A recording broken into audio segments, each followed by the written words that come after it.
I'll be honest, this is not the most ideal setup for this road bike. Oh well, 1 mile down, 77 to go.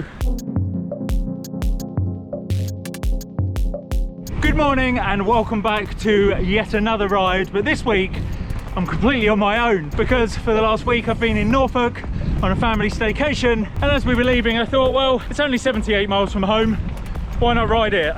So yeah, I brought my bike with me this week and I went on a ride with my son the other day while the sun was shining and it was beautifully warm. So seeing as I've had this new Wheeltop electronic fully wireless group set on my bike for a little while now, and I did the 112-mile Dunwich Dynamo route, a few other rides besides, and then a ride out with my son this week, I feel like I'm in a position to have a proper chat with you about it now, the pros and cons, and to take you through a real world review of it. So that's what I'm going to do. So as I said, this is the Wheeltop fully wireless electronic group set called the EDS-TX, and the EDS stands for electronic derailleur system. I've no idea what the TX stands for though, but they do have a mountain bike version called the EDS-OX, and having had a few back and forward emails with the contacts I'm speaking to at Wheeltop, they tell me that there is a gravel group set in the making as well. So that is pretty exciting, and hopefully I'll be able to get my hands on that when that one comes out. So if you're not aware, Wheeltop is the latest company out of China to jump in to the group set market, along with the likes of L2 and Sensar. And this kit comes in at just over 600 quid, which is pretty impressive for a fully wireless electronic group set, especially as it comes in both disc and rim brake varieties. So if you wanted to add electronic shifting to any H bike, you now can. And that is pretty impressive. Before we start talking about its performance though, let's have a look at how it looks.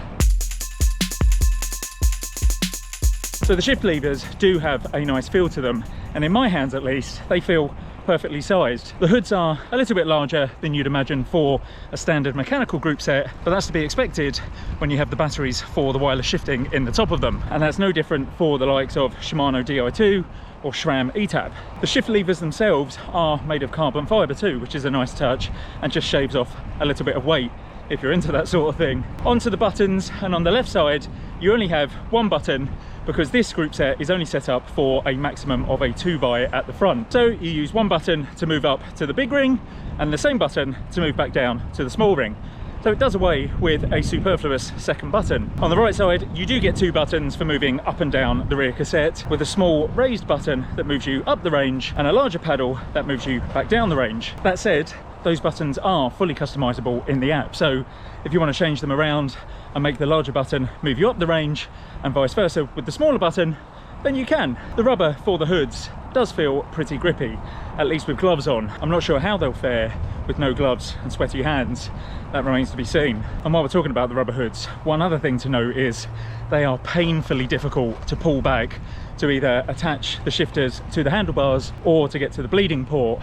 I thought maybe when I was building this kit I was just being a little bit weak. However, having just put a Shimano GRX system on my new gravel bike that I've recently received, they came back like a dream. However, I have seen someone in my comments on the build video say that there's a pro tip where you can slide a cable tie underneath the hood and then zip it up, which will pull the hood back nicely without damaging it. I can't remember who gave me that tip, but thank you very much. Absolutely perfect. Onto the front derailleur though, and it is a sturdy and solid looking piece of kit. Now I did go over this in great detail in the build video, so if you haven't seen that yet, go and check it out. But as I say, it does seem like a fairly solid piece of kit. Now I know Luke from the Trace Fellow YouTube channel had a little bit of trouble with his front derailleur causing chain rub, and he had an absolute nightmare trying to figure out the fine tuning to try and get that to stop. I've not had that problem though, and I don't know whether I've just been lucky or it's the particular crankset I'm using, which is just a standard Shimano 105 one. But yeah, no problems with the front derailleur and chain rub at all. I don't even have any problems despite the fact that my braze on mount needs a new rivet in it. Onto the rear derailleur then, and like the shifters, there are a few carbon fibre pieces, again to shave off a few of those important grams. But the rear derailleur's pièce de résistance is the fact that it can handle any cassette from 3 to 14 speed at the back. So with SRAM recently releasing their new 13 speed group set, it should be a little while before we hear anything from the mainstream manufacturers about 14 speed.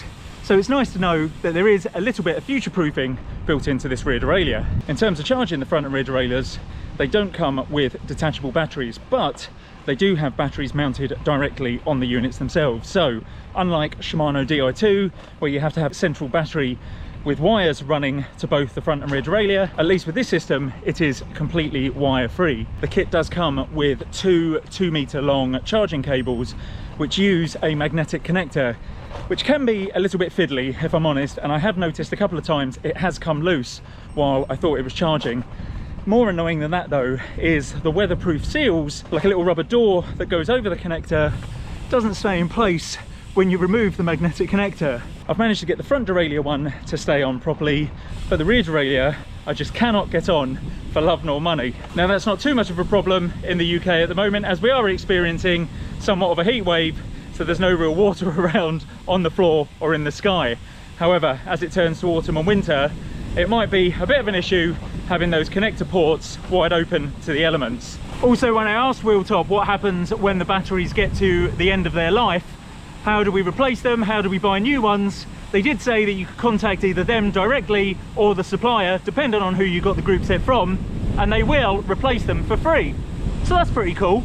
And while we're talking batteries, the battery life on these things is actually pretty good. Now, dependent on how often you use it, of course, the CR2032 batteries in the hoods should last well over a year, and a full battery charge on the front and rear derailleur should last you a good while as well. However, the app will take away literally every piece of guesswork that there is regarding the power usage, because the app tells you exactly how many shifts you've got left on both the front and rear derailleur. So you'll never have to head out wondering if you're going to run out of juice in the middle of your ride. There are also actually 2 modes in the app that you can use with the system: casual and racing. Now, as you might imagine, racing mode speeds up the gear shift somewhat. And now I know what you're thinking, well, surely you'll get the system, strap it down into race mode, and then leave it alone, because everyone wants quicker, snappier shifting. Yes, I agree with you. However, the only problem is that whereas casual mode has a standby, race mode doesn't. So if you put the system into racing mode, leave your bike for a couple of days and then come back to it, you could well find that the batteries are completely dead. So for that reason, I would recommend only using racing mode for when you're actually racing, or when you're trying to beat your mates to the calf. Moving on to the brakes, and as someone who has only ever had cable actuated disc brakes on their bike, these things feel otherworldly. There were times with my old brakes that a handbrake in a canoe felt as if it would be more effective, whereas this fully hydraulic offering would see me easily flying over the handlebars or skidding out the back wheel if I decided to grab too much of a fistful of front or back brake. Now, bleeding the brakes, however, when installing them was a bit of an issue, but only because, as I mentioned earlier, those hoods being a bit of a pain to pull back, and it was just a little bit difficult to get the bleed screw into the bleed port. However, if you use the zip tie trick that I also mentioned earlier, then that should be a lot easier. Also, again, this does come in a rim brake option, and seeing as SRAM and Shimano seem to be doing away with all of their rim brake options, it's nice that the Wheeltop EDS-TX gives you a little bit of backwards compatibility with some older bikes. And because even within my own cycling group there are some die-hard rim brake fans, that alone should be fairly attractive. So probably most importantly in all of this is how easy is it to install, because if you can't install it, well then you're never going to be able to use it. And I have to say that it was fairly painless. You only have the hoses to run for the brakes. Now, the pairing process was a little bit odd, I have to say, and I did again mention this in the build video. There is a rather odd method of plugging the front derailleur into power and then removing the power, and then plugging the rear derailleur into power and then removing that power, waiting for some flashing lights, then the lights turn green. Once you've got your head around that, it's actually not too difficult if you know what you're doing. However, the instructions that you get with the system are written typically in Chinese English, and they're not the easiest to understand. However, that, to be honest, is only quite a small thing, and it only took a little while before I got the whole system up and running and paired. And finally, the app itself. Now, I'd like to say that this is probably a little bit of a work in process, because again, some of the functions on there are a little bit odd. The system has some really neat tricks where you can fettle with the gears on the move if you need to, and I did just that when I took this bike on the Dunwich Dynamo a couple of weeks ago. I think gear 7 or 8 was skipping up and down a little bit, so I went into the app, changed the number around a little bit, and it worked. It stopped jumping. In terms of the numbers listed on the app, they do seem a little bit arbitrary. There's no real instruction as to what those numbers mean or which way you should actually move them, and it was just a bit of trial and error. And I really figured out that if the 7th gear was skipping to the 8th gear, well then I probably needed to move the 7th gear closer to the number that the 6th gear was listed as, if that makes sense. And that did end up working. Also, the other quite strange thing in the app is that gear number 1 is actually top gear, and if I'm not mistaken, the largest cog on the cassette at the back would generally be considered as first gear, but the app has them the other way around. So the biggest cog on the back is 11th gear. Again, these are all little things that I'm sure with a bit of feedback to Wheeltop, given time, Wheeltop can update with a software update, and nothing is really insurmountable. Right, so with all that said, I am now about 3/4 of the way through this ride, so I've got about 20 miles left to go. So I'm going to go and enjoy this route a little bit more, enjoy the weather, although it is incredibly hot, and hopefully I don't get a puncture on the way back, because annoyingly I brought my little electric mini pump with me on my holiday, but I forgot a little screw-in part for it. So I've now had to bungee cord my big track pump to the underside of my top tube. Yeah, that setup is less than ideal, and I keep hitting my knees against the top of it. Right, I'll speak to you again in about 20 miles time, and I'll give you my final thoughts on this whole setup.